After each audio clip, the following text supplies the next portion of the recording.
Go ahead and get started. I'm Shauna Dorsey with Exarban Foundation, and I oversee the Nebraska Tech Collaborative and InternNE powered by Exarban. And in this role, we have a few different ways that we like to promote the great work happening across the state. And one of them is through the InternNE webinar, which I co-host with my partner in Grand Island, Michaela Soundy. Michaela, would you like to introduce yourself? Yes, I'm Michaela Soundy. I handle the work-based learning here at Grand Island Senior High.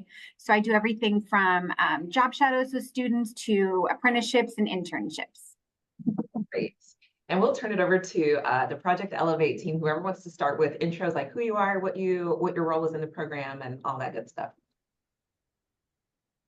My name is Catrina Gray, and I am the Apprenticeship Director for Central Community College and the lead of the Project Elevate. Good morning, everyone. My name is Kim Andersen. I'm the Apprenticeship Director at Northeast Community College. We also have another colleague. Her name is Connie Russell. She is the Apprenticeship Director at Southeast Community College. She is out sick today, so she sends her regrets that she cannot be here, but Southeast is also a part of our consortium. Wonderful. Marguerite, would you like to introduce yourself? We do have you as a panelist if you want to participate. Absolutely. This is Marguerite Himmelberg, and my camera's not working, which is fine. It's Friday, so that's all right.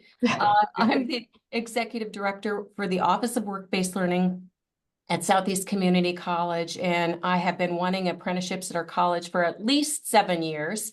So I'm thrilled that we are a part of this consortium. Again, I'm sorry that Connie's not available to attend, but Catrina and Kim know all of this so well, and I know they will answer all of the questions that people will have about apprenticeships. Thank you. Thank you. Okay, so we'll get started. And for folks who haven't attended these before, we go through a series of questions. We'll kind of bounce back and forth between me and Michaela. And then at the end, we will open it up for Q&A with you all. And that to me is my favorite part of these conversations, is to hear what other people have to ask. So I'll turn it over to Michaela to kick us off. All right. So would you mind sharing what led to forming the Project Elevate for all of you? Yeah, so Kim and I connected. First, we knew of each other. We didn't know each other when we started. Kim has been in apprenticeships a little bit longer than I have. And when we heard about this grant from the ABA grant, we heard that we were both going to apply for it.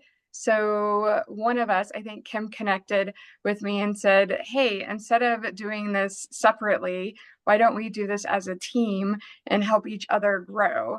And then as we were working through the grant, then we were like, what if there's other colleges that community college that want to go in on it with us? And Southeast was not in registered apprenticeships at that time, but they wanted to get into registered apprenticeships. They just knew it took a little bit of time to get up and running. And so that's how we all became a part of the Elevate program with the ABA grant. And now Southeast has established their own apprenticeship program, and we are on our way.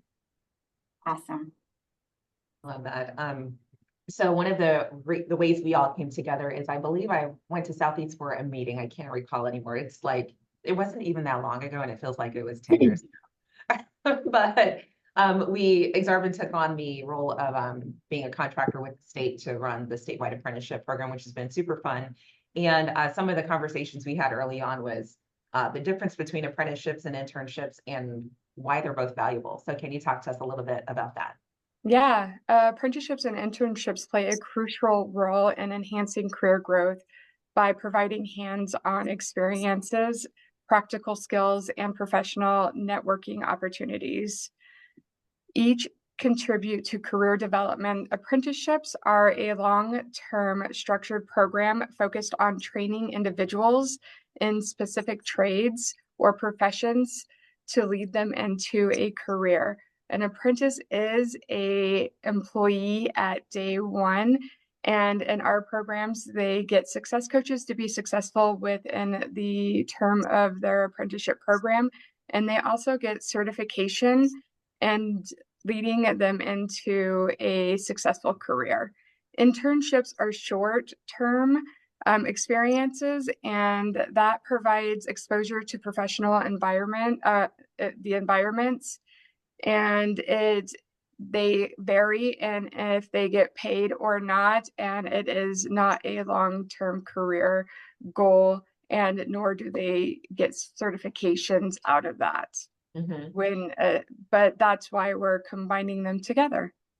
Yeah, so would you say, and this is something that I really want employers to think about too, is that an internship is a great entry point into a company, like expanded career exploration, right? And then when you get into an apprenticeship, that is a full commitment. You are committing long-term to this individual, developing skill sets, helping them earn credentials and certifications and all of that. Does that sound? Absolutely. You're right with credentials and certifications, because you do get certified through the Department of Labor, and then you also get your credentials by a certificate, diploma, and or associate's degree, depending on what pathway you want to go towards, and what occupation you want to be in. And the wonderful thing about this is that combining internships and apprenticeships together, it's just a crucial part and connection of being able to not only weed out those that aren't going to make it, and but you've already started, so why not matriculate from an internship? And you can consider them kind of like a pre-apprentice and move them into your apprenticeship program so they can grow and be successful at a career.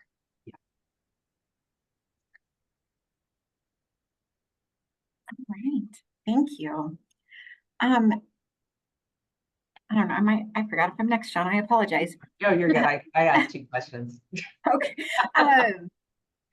What are some common misconceptions about apprenticeships, and how do you go about addressing those? Yeah, so I have some things I'm going to address, but at the same point, for those of you that are attending, I would love to hear at the end if you guys have additional misconceptions about apprenticeship that you want me to address, because I've been in this world a while. And so, of course, I hear them now and again, but it's just second nature for me. So I may miss things that you in the audience are thinking of. So please remember those for the Q&A. But one of the biggest ones I think that I always hear is that apprenticeships essentially equal unions, or that you have to be in a union environment to have an apprenticeship program.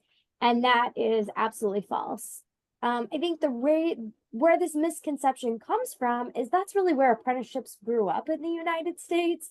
A long time ago, you used to have apprenticeships only for like your electricians, your plumbers, your linemen, things like that. And so people just automatically flip back to where apprenticeships have come from. However, over the last probably 10-ish years or so, apprenticeships have really started to grow across the United States. More and more industries are saying, hey, this is a really great way to train and onboard people. And it has the structure to it. These individuals, they're not only taking courses, whether it's through a local community college, a 4-year institution, could be some industry training through vendors or things that you have. But then there's also structured on the job learning as well. There are certain competencies and things that they work with their mentor to become fully capable and successful at. So there is a lot of structure surrounding it. And that's why I think we've seen other industries say, hey, I want to jump on board. So apprenticeships are not necessarily unions. They can be, they don't have to be.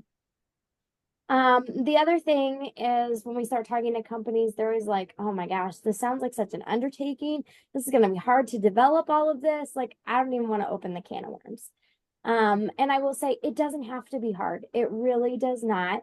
Work with, whether it's your local community college, maybe your local high school is doing something. I don't know of any of the 4-years who are doing things, but potentially reach out to your resources. They will help you along the way. And if you don't have any of those educational partners, reach out to your local rep at Nebraska Department of Labor. They can connect you and walk you through the process. It does not have to be complicated if you just ask for those resources. And the last thing kind of tied to that is that, okay, this is going to take a lot of work, and what's the value of being involved in an apprenticeship? So I want to throw a couple stats at you. These stats come from United States Department of Labor. However, I'm going to talk a little bit later about some of our successes here in Nebraska, and you'll see that our results kind of correlate as well. So per United States Department of Labor, there's a 94% retention rate with apprentices, and that's 3 years post-program completion. So our apprenticeship programs last anywhere from 1 to 3 years. It varies based on the occupation. But if you have a 94% chance of keeping them 3 years after that, so now you're talking about a minimum of 4 or 5 years. And at that point, if you've kept them that long, you have a pretty good chance of keeping them for the long haul, unless they, have to move for certain situations or, things like that. But for the most part, that's a really great retention rate and sets your company up for that long-term talent pipeline. The other thing that I will mention is we're seeing a $1.40 return on every dollar that a company would invest in the program. A lot of that, so retention is obviously a piece of that. I think we all know it's cheaper to retain your people than it is to hire and start all over. But also these individuals, they're committed to the company. They buy into the company loyalty and the company culture.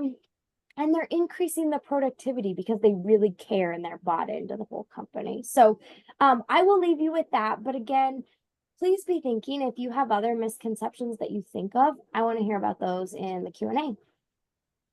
Thank you, Kim. And yeah, feel free to drop those into the chat. I think the Q&A is open, so you can go ahead and put those in there. We'll address them at the end. So just from the team here, how can employers best integrate apprenticeships into their talent development strategies to ensure the long-term success that Kim just talked about?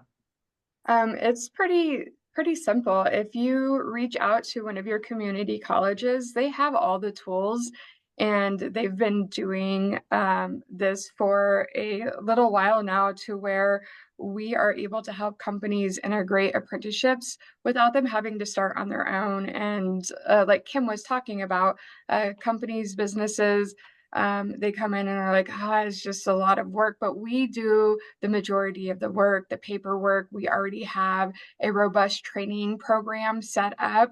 And the wonderful thing about apprenticeships, it's very flexible.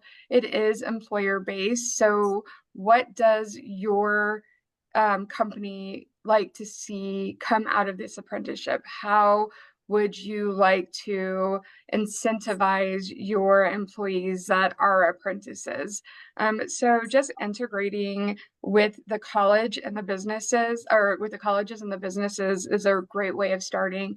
If for whatever reason the college way doesn't work out, get a hold of Elliot or Jim with the Department of Labor, and they can help set up your own program and help you through those steps on getting your own apprenticeship program started.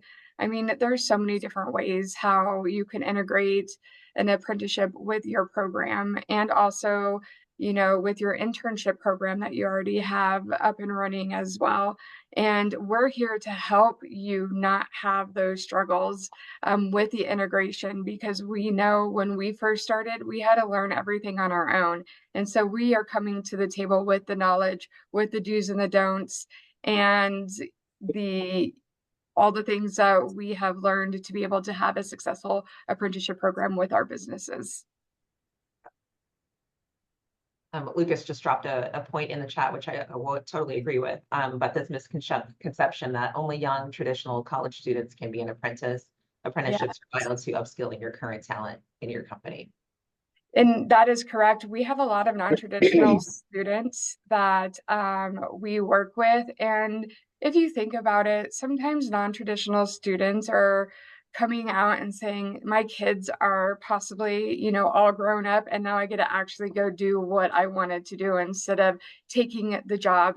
My sister was that way, and she went back to school when her kids were old enough to take care of themselves. And she's like, I'm finally ready to go after the career that I wanted to do before I had children. And she wasn't able to do that because she just didn't have the resources to be able to do that. So then she became a welder. And then after that, she became you know, she got her automotive certificate and became a mechanic, and that's what she always wanted to do. So it's not just young students, and we're not just looking for students from CCC to come into the program. We're looking for job seekers, existing employers, and high school students, and also non-traditional. Awesome. Can you tell us about the outcomes that you have observed from students and businesses that have been participants in the apprenticeship program? And if so, do you have any, if there you have any stories or links that you could put into the chat so others can take a look at that and read a little bit more into it as well? Yeah, so I will throw at you guys kind of a few stats that I've been pulling together based on successes that we've seen here at Northeast. And Catrina, if you want to throw out some additional things from your perspective, feel free. So Northeast has been on the apprenticeship pathway for about 4.5 years now. In that time, we've had about 50 total apprentices. We've lost a couple along the way, and then we've had 10 that have also already completed the program. So that's super awesome to see that we've already seen some that have gone all the way through and have completed. And so those are the ones, those 10 that have already completed are really going to be the ones I'm kind of talking about today as far as ending successes. But out of those 10, 70% have stayed with their employer upon completion. Now, I know earlier I said U.S. Department of Labor was 94, so why is ours 70? So a couple things.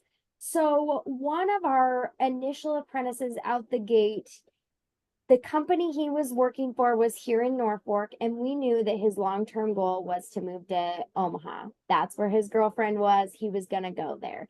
And so we kind of knew that out the gate. So that threw off a number, but we knew that was going to happen. And then there was 2 other ones that left their employer as well. And the true reason for that is that employer waited too long to show them that long-term pathway at their company. So these individuals are like, okay, I'm going to graduate college and I'm looking for my next opportunity.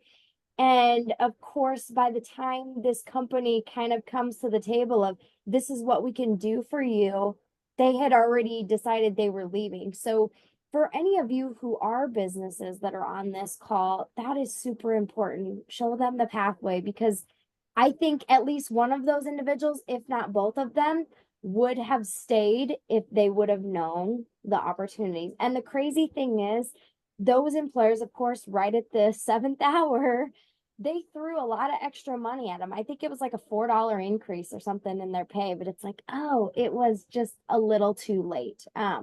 So I like to share that as kind of a lesson learned, and we'll definitely share that with all of our employers going forward.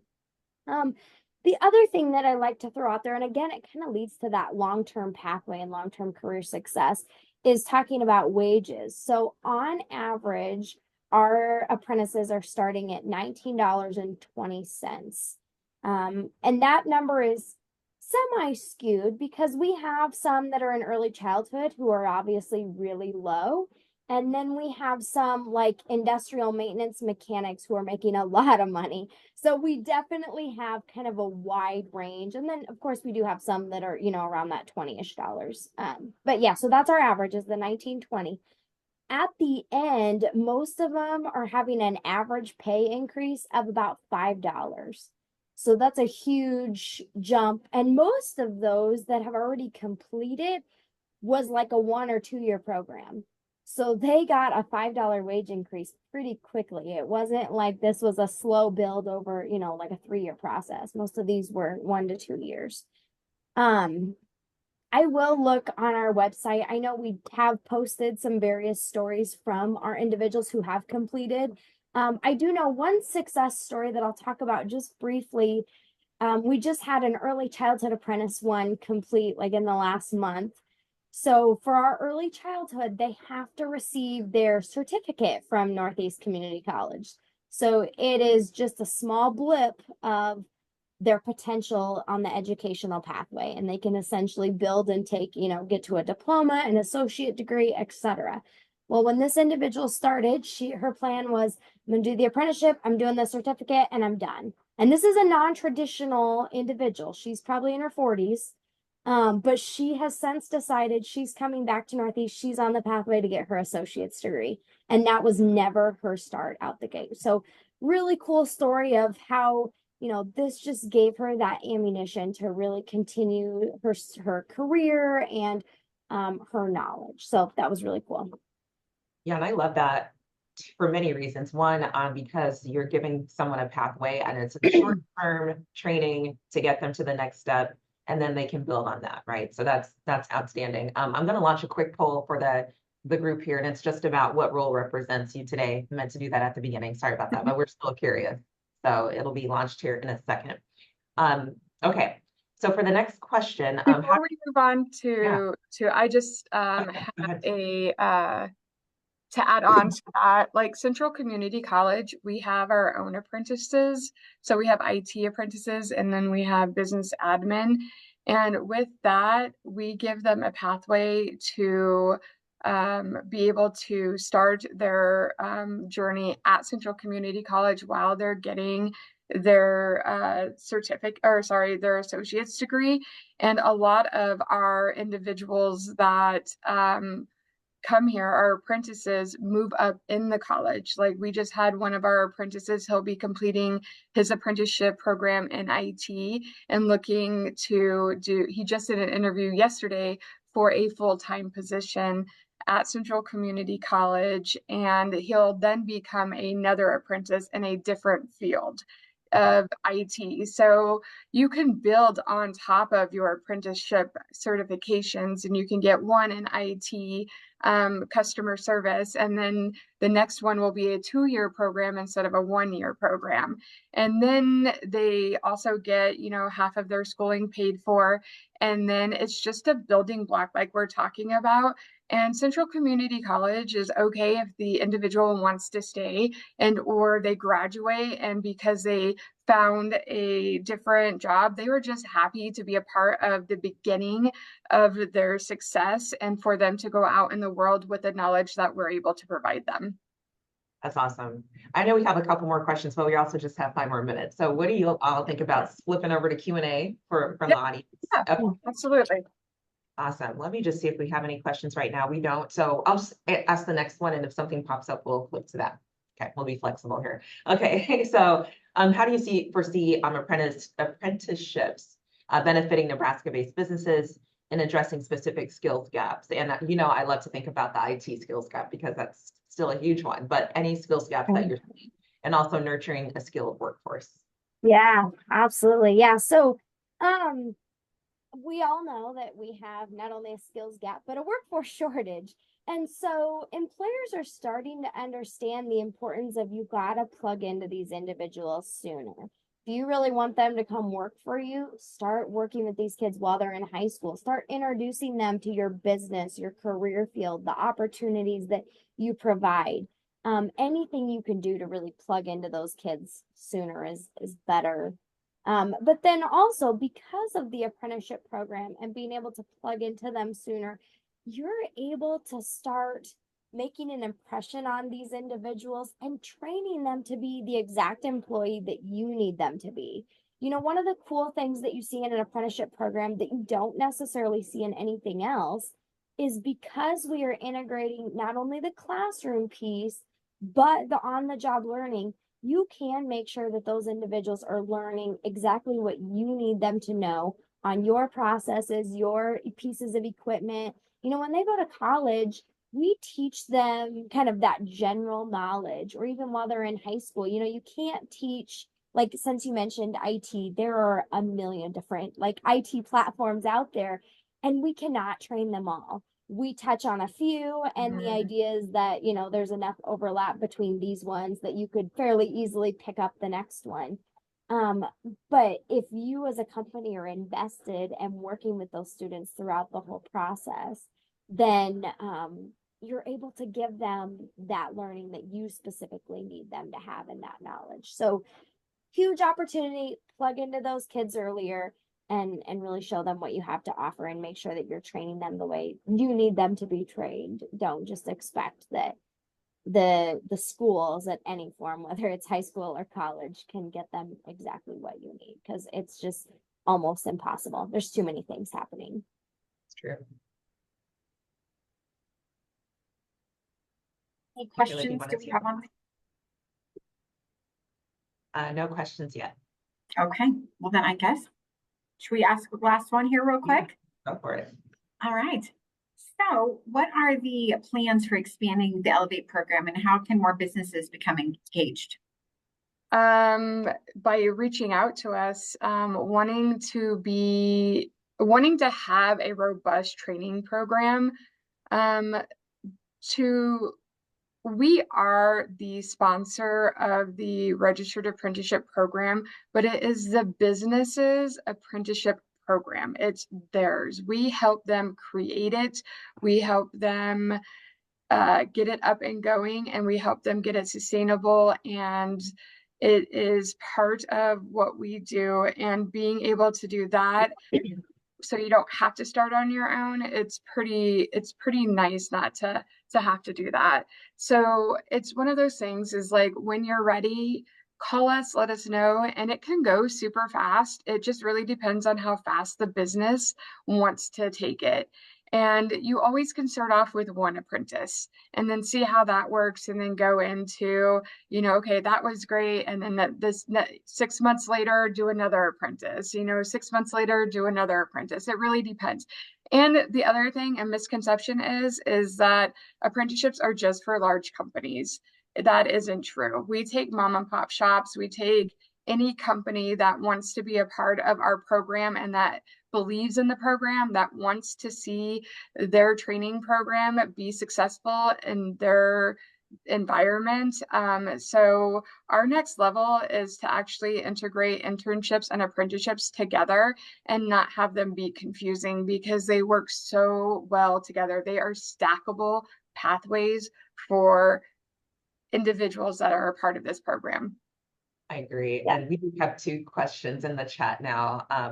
I'm thinking too, if employers on the call can, and educators too, can think about it like, you have your job shadow. So like the light exploration all the way to the deep thing. So you have your job shadow, internship, apprenticeship, fully independent employee, like something like that at a high level. So, okay, 2 questions. One is, how do you post and advertise these positions? Are they on Handshake? And I wonder if that might be from the employer side for the apprenticeship opportunity. Yeah, I can say how Northeast does it, and then Catrina can kind of speak. But so Northeast, so we do have a job board that most of our employers will post their opportunities on, but we also recently just created a separate job board that's embedded into our apprenticeship pages on our website. So if an individual is like, hey, I want to be involved in an apprenticeship, and they want to see apprenticeship only opportunities, because our job board is going to be everything. But through our apprenticeship page, you can see just the apprenticeship job postings. We also encourage our employers, when they're promoting their apprenticeship program, post it everywhere. Get out on the Indeeds, the LinkedIn, the Handshakes. So we as the college don't necessarily facilitate that, but we always encourage them, like, hey, post it everywhere. We do the same thing. We help advertise, we get it out there, but we also ask the businesses to look inside their company and see existing employees that they see that can benefit from the apprenticeship program that they're implementing into their company, because those employees are already invested in the employers. So why not work inside your company, see what you can do for your employees. Job seekers go out, and also Department of Labor, re-employment services, they help out tremendously. AnyWorks, we also utilize AnyWorks. And we go and we talk to our students, but that isn't the pool that is going to constantly come into for an apprentice. The first 2 I spoke about are the ones that usually are the apprentices, the existing employers or employees, and then new employees that you're getting out. Any application that comes on your desk, through your computer, however they are now, and you see that application and you're like, oh, they don't have the skills for us to put them on their own, but they have all these other skills, that individual is the perfect individual to put in your apprenticeship program. You can say, hey, we like to hire you, but we would like to put you in our apprenticeship program since you don't have the skills we need you to have to put you on the floor by yourself. Great. Okay, final question is, who should we reach out to inquire about current candidates? I think reach out to your local community college. I mean, we keep kind of a running list of students or adult job seekers or whoever they are who have said, hey, we want to do the apprenticeship program and this is what we're interested in. Typically when we get those students in, if I have employers already that I know are looking, we start to kind of match that up. We definitely play some matchmaking sometimes.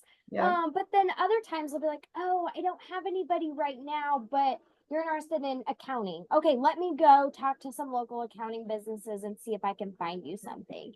And then, yeah, there are certain instances where I do some outreach and I don't have anybody. So it's like, okay, I'm just going to keep you on the back burner. And as soon as I have an opportunity, I'll reach out. So there's a lot of different ways that it can happen. But yeah, if you want to see, you know, who do we maybe have in our pipeline already that's looking for a placement, reach out locally. They can let you know that information. And then also know that, you know, it works both ways. So if the employer is like, hey, I want to actively be involved, okay, we also start helping you to recruit as well. So definitely a partnership. We have employees looking for employers. We really do. Okay. So lots of good opportunities. I was going to ask too, if you can share maybe in just an email to me and I can send it out to the group as well about ways that they can find out about those available candidates who are looking for employment. That would be helpful as well. Oh, go ahead, Catrina, were you going to say something? I do want to mention, like, in order to utilize or access the individuals that we have, you do have to become a part of the registered apprenticeship program with the colleges. So that is part of the deal. We just don't have employees, potential employees just to give out. They're actually potential apprentice employees. So if you want to access our employee base that we have, you would have to become a partnership with one of the colleges. Final question. This is not in the Q&A, but do you mind sharing a link to the upcoming Apprenticeship Summit at Kearney, and then just talking about that briefly, and then we'll wrap up. I'll let you do that, Kim. Yeah. Okay. So for those of you on the call, maybe hopefully you heard about our Apprenticeship Summit that we had last year out in Kearney, Nebraska. We always do it during National Apprenticeship Week. So this year it is on Tuesday, November 19th. It's going to start at 8:30 in the morning. It's at Eunice Conference Center there in Kearney. The focus this year is really around youth apprenticeships and how to engage those young people and get them started, introduced to your company, your career pathway. So we're going to have businesses there who are learning about how to plug into that, but also schools who want to get started on the apprenticeship pathway. Not all schools are engaged in apprenticeships today. Like, you know, Grand Island is a great example. They are, but a lot of our larger schools are doing it. Smaller ones are hit and miss. So this is going to be a great opportunity for both of those groups to learn about how do you start to develop youth apprenticeships. And then we're going to have some time at the end where both of those groups are going to come together and connect locally. So local schools will talk with their local employers of like, okay, let's come together. How do we make this work for each of us? So really great event. I did post the link, so hopefully Shauna gets that. Yep, she posted it out there. So registration is open. You can go ahead and get registered. I also have to do a shameless plug for, we are looking for sponsorships. So if that's something you're interested in doing, there's a sponsors drop down. Click on there and you can see the opportunities. Awesome. And Exarban is a sponsor, so join us in supporting this event. We appreciate all that you all are doing. Yeah, thanks for being here. And thanks to all of our guests for joining and participating in the discussion. Michaela, any final words from you or anyone else on the call? No, I think it was good. Thank you all. Perfect. Great. Thank Have a you, great everyone. day.